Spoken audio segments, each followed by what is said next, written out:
Саламатсыздар ма оқушылар? Бүгінгі күннің тақырыбы электрлік және магниттік құбылыстар.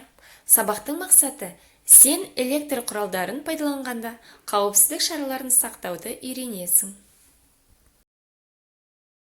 Сабақты бастамас бұрын өткен сабақтарға шолу жасайық. Электр тізбегі туралы не айта аласың? Электр құралдарын ата. Шамдардың шартты белгісі қандай? Батареялар қалай белгіленеді? Магниттің қандай қасиеттері бар? Электр құралдары.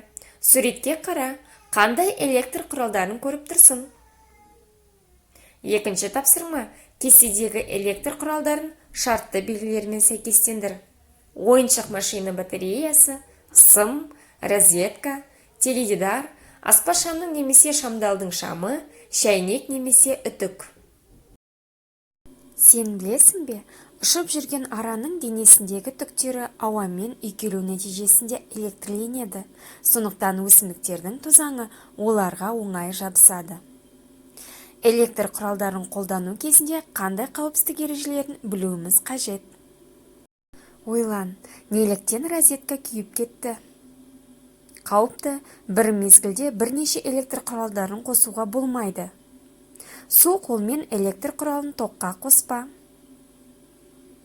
Электр тоғымен ойнауға болмайды. Үтікті қосулы күйде қалдырма. Көрдіңіздер ме оқушылар, біздер осындай қауіпсіздікті сақтауымыз қажет. Сабағымызды қорытындылау мақсатында сіздер маған SMS парағын жазасыздар. Бүгінгі сабақта не түсініңіздер, және де қауіпсіздік ережелерін қалай сақтайсыздар, сол туралы жазып беріңіздер. Назарларыңызға рахмет, сау болыңыздар.